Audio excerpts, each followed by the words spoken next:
میرا نام حفیظ ہے. آج میں اسٹریس کے بارے میں بات کرنے جا رہا ہوں. ہانگ کانگ میں ہمارے لیے بے شمار اپرچونیٹیز ہیں، لیکن کبھی کبھار اسٹریس بھی زندگی میں آ جاتا ہے. اسٹریس کے مختلف سورسز ہیں، بچوں کے لیے بھی اور والدین کے لیے بھی.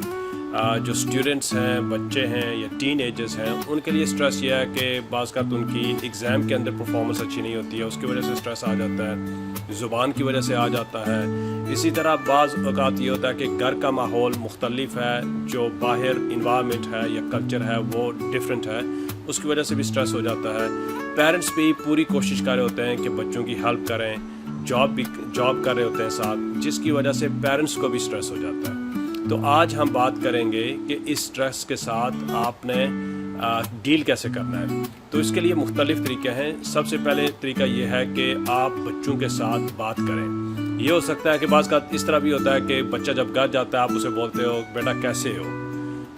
تو بہتر ہے کہ آپ تھوڑا سا کنورزیشن ان کے ساتھ زیادہ کریں، بچوں سے زیادہ بات چیت کریں اور سمجھنے کی کوشش کریں کہ آیا کہ وہ کوئی کسی اسٹریس سے تو نہیں گزرے. اور دوسرا طریقہ یہ ہے کہ آپ اسکول والوں سے بھی بات کر سکتے ہیں. زیادہ تر اسکولس کے اندر کوئی نہ کوئی بندہ آپ کو مل جاتا ہے جو آپ سے اردو یا ہندی میں بات کر سکتا ہے. تو آپ اسکول جائیں، ٹیچر سے بات کریں.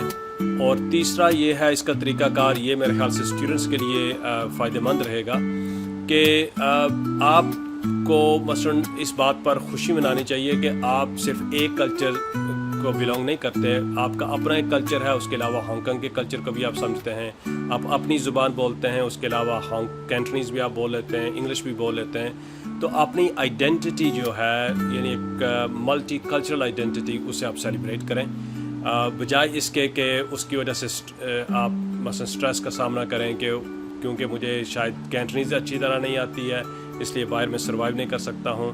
تو کوشش کریں کہ ایک تو زبان جہاں تک ہو سکے وہ بھی سیکھیں، اور دوسرا یہ ہے کہ آپ بات چیت کریں پیرنٹس کے ساتھ. اگر کوئی مسئلہ ہو تو پیرنٹس سے بات کریں تاکہ وہ آپ کی اس معاملے میں ہیلپ کر سکیں. اس کے علاوہ کچھ آرگنائزیشنز بھی ہیں باہر جو آپ کی ہیلپ کر سکتی ہیں، جیسے دا زوبن فاؤنڈیشن ہو گئی، اس کے علاوہ کرسچن ایکشن ہے، اس کے علاوہ کیریٹس ہے.